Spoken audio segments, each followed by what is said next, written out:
Hi, Jennie Ann. How are you? Thank you. I'm fine. Nice to see you. How are you? I'm fine. Just trying to. Can you hear me correctly? Yeah? Yes, I can hear you in a good, proper way. Okay, perfect, perfect. Okay. Um, my name is Albert. I'm doing this interview for Metal Hammer magazine and website here in Spain. I don't know if you remember, but we have the chance to talk in 2022.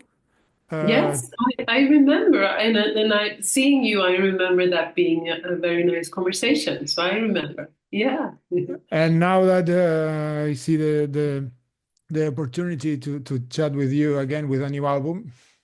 It's great to great. talk again. Are you in Stockholm right now? Yeah. Yes, I'm in Stockholm at the moment, and it's winter time here. So, and you're calling me from where are you I'm situated? not exactly in Barcelona, but close to Barcelona. As I mentioned, we had a nice conversation for that. Where is your Oh, sting? And here real? we are for a new chapter in Avatarium's career. I Yeah. remember you mentioned in that time you and Marcus composed most of the album, and Leaf just co-wrote one song. What about this time? Well, this time, uh, me and Marcus wrote the whole album together. So, and of course, the question whether I can understand that the question comes up if Leif is involved, and he's not involved practically or as a songwriter, but probably in spirit. Because I mean, we've worked so much together with Leif, and of course Marcus still does. He works together with Leif in producing Candlemass albums, and he's actually meeting Leif this very evening. But Leif did not work on this album together with us. We did it together, me and Marcus. Mm. Okay, okay. Just to have the big picture, I would like to express my opinion about the last three albums because I started to take more attention to your music with this one, with the Fire Along, Yeah. with this vinyl. Um, this album it's great and it has these doomy roots, but with this special atmosphere and nostalgia that it's in all of your albums. With that, where is your sting and this one between you, God, the devil, and the dead? I think your music becomes very, very personal. This rock doomy without losing this atmosphere, but searching new horizons with these doom and metal elements. Are you agree with it?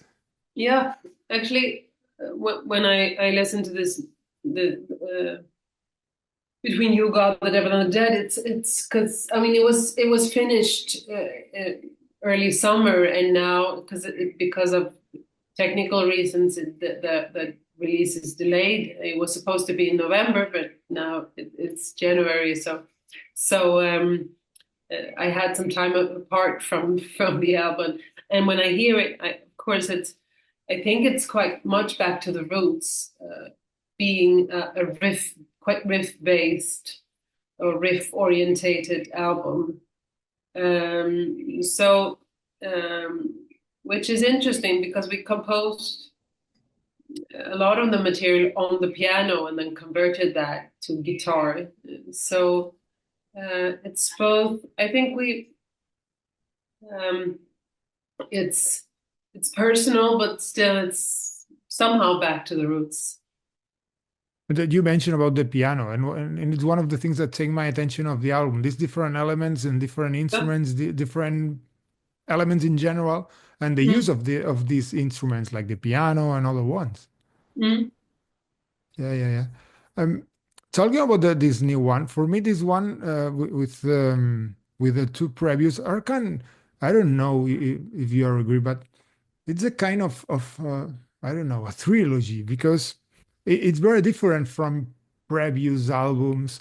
The music, the atmosphere, all the elements. I don't know. I have this vision that it's like an unit. I don't know why. That's so interesting. I haven't thought about it in that. in that way of being a trilogy. But it sure could be.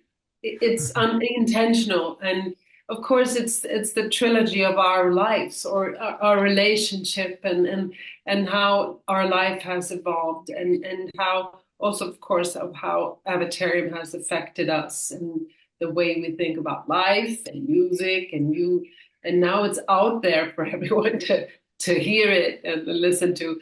Oh, what's going on with Marcus and Jennie-Ann, and there it is.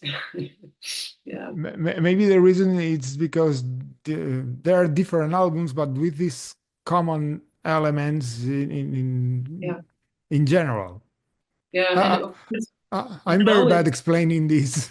I'm no, you're sorry, not. but I think it's because I think it's interesting and intriguing. And um, it's, there's this sort of red thread, of yeah. course, in the middle of all of this. And I think we now, when we write music, it's, we automatically, almost automatically, uh, find ourselves in sort of the Avatarium landscape Mhm. concerning sound. And because, of course, when on the first album and on the second, I think we talked about, we had to talk more about, does this fit Avatarium, because we love music in general, and we have that this very sort of, both of us have very um, broad music taste. We listen to a lot of music, different kinds of music.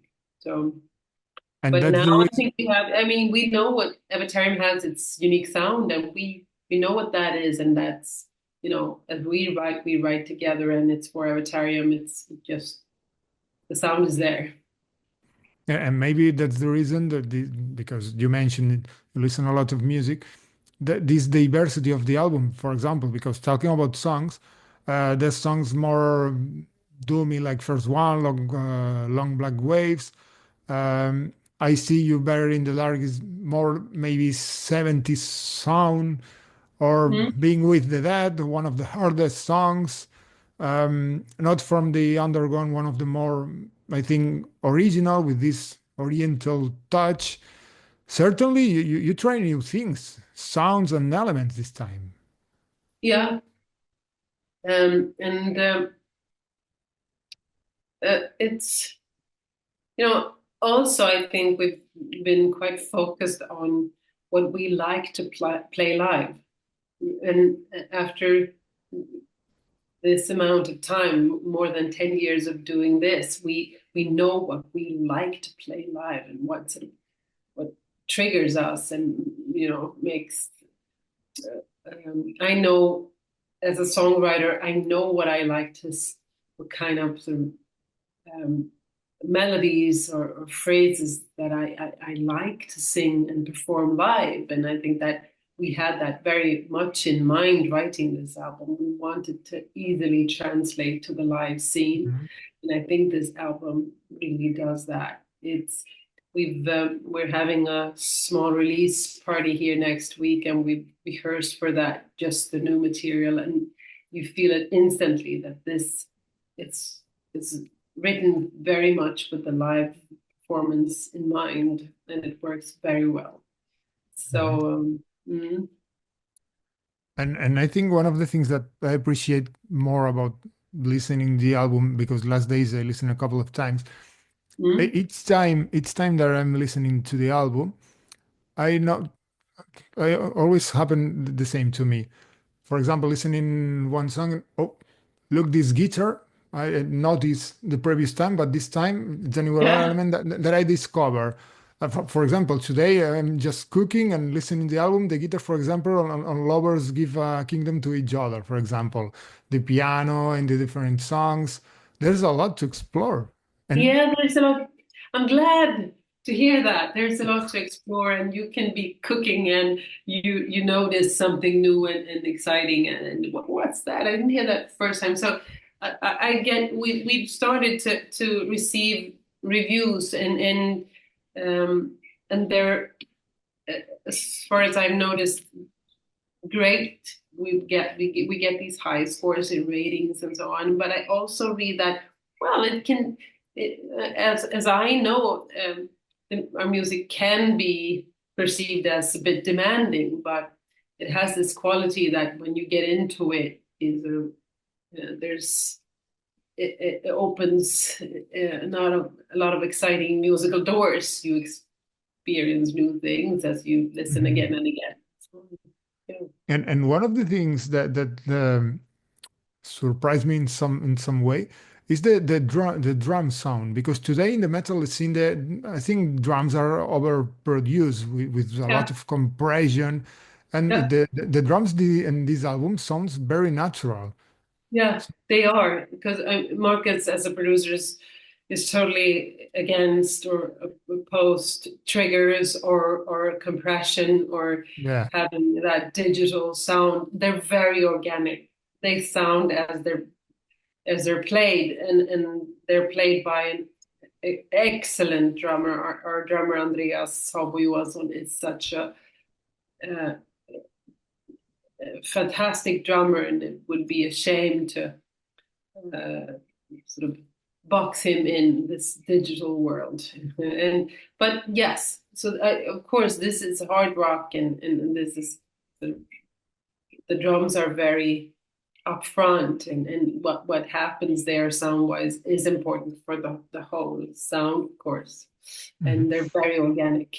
Once again, in my opinion, I have to talk about your voice, because has a space and is one of the main elements of your sound. I think it's notorious on the mix, because actually in the metal scene, as I said, guitars and drums are eating the singers in the mix. Yeah, yeah, Usually, for yeah. example, I don't know. For example, one of the recent albums, and just to name one of the most famous in some way with a female singer, it's what happened with last night with album, that everybody is listening, that floor is under, it's on their boys are surrounded in the mix of the elements.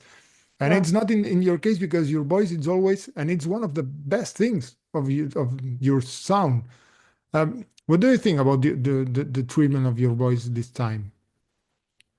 Well, um, I think there are many reasons for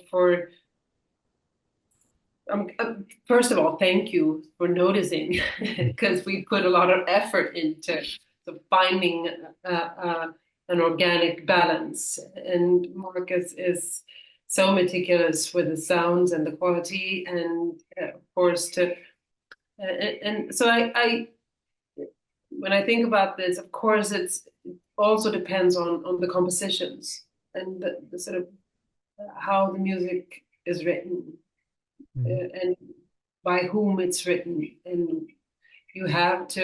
I mean, I write these lines, and I write the melodies together with Marcus or by myself, and I have my vocals in mind when I do that. And that makes me fortunate to strive for where I can, where I have sort of the overtones and the sort of brilliance, and to use my full range, and also writing the whole composition enables me to also have an impact on the arrangements. And nowadays, as you said, uh, there's so much sort of uh, frequencies that are sort of fighting each other in, and it's so much compression on these sort of Mhm. the heavily compression, and there's no air and there's no dynamics, just this sort of flat uh, piece that you most people listen through so MP3 players, and it's Yeah, yeah. very limited. But I would say it has to do with the compositions and the arrangements, but also sort of these sound ideals that I'm not doesn't appeal to me. I think I don't like when it sounds like I wouldn't be interested in being part of that modern thing. So and also so as I think it's extremely important for me, and it's been that from the beginning. I wouldn't be satisfied with just being a singer that would lend my voice to something. I care about what I sound like, not only the way I sing, but the sound, the microphone sound, and where I'm placed in the mix and the mastering of the whole piece. So I'm in as a singer, I'm involved in every step of the way, and I think you have to be that. And Marcus is also, I mean, Marcus is a great. He started out as a singer in a boy choir when he was a child, so he is very aware of the voice and the voice capacity, and he's actually a great singer himself. So that's also fortunate for me. He cares about what I sound like or what the vocals sound like. I And think. one more thing that's important to talk about here is I think is auto-tune, which is Oh. even I don't know about these sort of modern productions, but I'm guessing here, not I haven't got any statistics or studies to back this up with, but I'm guessing even with these very skilled singers, auto-tune is in there because it's the sound ideal nowadays, and I think that's very bad. You don't get to hear a human voice and what it actually sounds like when you use these sort of technical devices. So autotune is damaging for both the singer and the listener. And it's killing the feeling and then the Yeah, dynamics. it does, and I think about this a lot. We have a 6-year-old son, and the modern music you turn on the radio, everything you hear now is autotune. You cannot hear a natural voice, Yeah. and that I think that damages the hearing or knowing what a voice sounds like and how to also to uh, eventually and later on to use a voice and to intonate and so yeah that's concerning. Jennie-Ann, I think we are all school guys about the sound, about the way of listening music. What about the lyrics? You mentioned, I remember you mentioned the previous for the previous album, it was a terrifying challenge. I remember it was your words. Did I say How do that? Yeah. how do you feel this time? I feel the same. That hasn't changed much, and I think, but I have huge respect for the art, and huge respect for the masters have gone before, and I think that's probably a good thing. And the creative process can be joyful, but many times it's daunting. And I'm an ambitious person, and I want, for my own sake, I want it to be meaningful, and I want to be the best I can as a songwriter and as a performer, of course. Yeah. I recommend everybody listen to the lyrics because only the titles, long black waves. I see you better in the dark. Lovers give a kingdom to each other. Being with the dead until forever and again. It's poetry. Well, thank you. It's um, well, it's this this part of the process of making music and talking to people who have listened and or maybe read the lyrics is pretty amazing. And I would like to be on the other side now, interviewing you. What did you think, and so on. So it's difficult for me not to sort of asking questions and so on. But yeah, I think it's difficult to write good lyrics, and I keep a notebook with ideas and try things and write things over and over again and so on. I mean, it is and it can be poetry, but lyrics combined with music is much more complicated because it's not just telling stories and opening new worlds to people. It also has to. I have to be able to vocalize Mm. this in a good way, and it has also it's also rock music, so it has to have an edge and an attitude that fits. So yeah. And talking about lyrics, now that today I was listening to this song, I thought I have to ask to Jennie Ann today, which is Mm. the secret between you, God, the devil, and the death? Yeah, yeah. What is it? And that's just the question. What is the secret? And it's a topic that it's handling or a topic that I'm interested in, and that is the question of the necessity of carrying secrets, which we probably all do, and and why some secrets are, well, we consider some secrets so unbearable or unspeakable that we tend to shy away from talking about it and sharing it. And if we or when we eventually do, we tend to notice that it wasn't that scary or damaging or whatever we thought before. So and that's a topic that interests me a lot. Mm. It's always So interesting. this is something that I probably can be translated into your life. Maybe you carry these secrets that you think are, you know, too you're too ashamed to address or talk about, or they can be small or they can be a Mm. more bigger importance to you. That's the beauty of the lyrics of a song. Sometimes that Mm, people just think in the meaning that I mm, don't know if it's the word it's prefer or can the meaning of the lyric and the song can could mm, be very different for each person.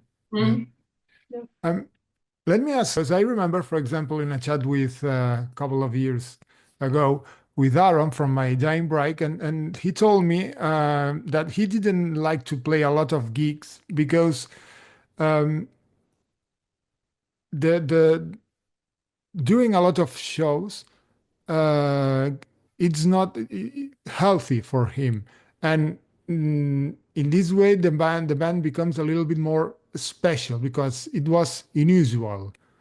yeah, yeah. Are you agree with it? What's your thoughts on it? Maybe Yeah. Well, it definitely sort of keeps this some kind of magic to it, I think. But in our case, I think if our lives and the conditions around touring had been different, then I don't know if we would probably would have chosen differently. But uh, and honestly, I think that we've said no to very many offers through the years because we haven't been able to. But and if I evaluate that and look at it, obviously we are still married. Our marriage is functioning. We are still creative. We write good music together. We have a son, and we still I feel a greater longing to be on stage than in a long time. So obviously the choices we made has kept us inspired. mhm. Uh, I think he said or explained about because the some bands just go on the stage and play very relaxed and hello, good night, play a little bit and go home. And other ones are very intense on the stage, want to live with the audience, the music. And that's the Yeah. reason because a live show could be very tired or very the singer or the musicians can be Yeah. exhausted or very relaxed at the end of the show. I Mm. think that this was the reason because Aaron explained Yeah. about this. Talking about lives, as I mentioned, I remember we were talking last time about the fact that you're never playing in Spain, and we are still in the same situation. Yeah, and but actually we've been offered to play in Barcelona and the great festival you have in Barcelona. So I don't know if it's Thi- public yet, but this yeah, year, yeah, yeah, this year. I think So it's there's not hope. public. Pardon? I I think it's not public. Probably not public yet. So then I've exposed it to you. So maybe you should keep it to yourself. But yeah, It's not that strange in the end because the promoters of this festival in Barcelona, Rock Fest, yeah, yeah. the Barcelona Rock Fest, are doing their political their political the communication, the way they communicate the with the fans or the relation with the it's a little bit strange during the year. So we've gotten the offer, and I think we have our booking agency in Germany. So I think we've accepted, and so we'll see what happens. So maybe we shouldn't announce this before it's, but or maybe we should. You could at least we've been offered to come and play, and we would love to. Yeah.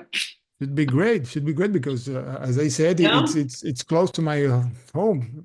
Every year I go to the festival. Do you like? Is the actual festival good, or what's it like? No, it's a good festival, and played a lot of bands play there. Maiden, Mm, Keys, Scorpions, a lot of bands. yeah. The situation is a little bit complication, especially for the fans, because it's in the middle of the city. Not in the middle because it's one of the cities closest to Barcelona, but it's just the same. It is the big Yeah. area of Barcelona. Yeah. And just to park the car or to have a room or hotel, it's complicated because it's in the middle of the summer in Barcelona, you know. Yeah. I can imagine. Yeah. Yeah. I think this is in June. It's Yeah, um this year I think it's at the end of June, more or less, but yeah. Yeah. other years happen at the first week or the second week of July. It depends. Mm, mm, yeah. But this year, for example, We'll here see. Yeah. let's see, Yeah. should be great to have you playing here. Yeah, we would, of course, we would love to. So yeah. Yeah. And can you tell us something about at least an European tour for? Well, I think we have like 5 or 6 festivals this summer that we know of, and we have gotten an offer for to do some shows in Central Europe, and we'll see if that's also in June, and we'll see. It's not final yet. The final decision hasn't been made, so we'll see if it will be possible. Yeah. Okay, okay, perfect. Okay, Jennie-Ann, thanks for your time. Hope to see you playing here in June finally. Fingers crossed. Because I love to see you live. Yeah, and we would if we were to, I think we should let's keep in touch. Yeah. Yeah, yeah, of course. Okay, Jennie-Ann, thanks for your time. Hope to see Thank you you. very much, and take good care. Okay, bye. All the best for the Bye. band. Bye. Bye.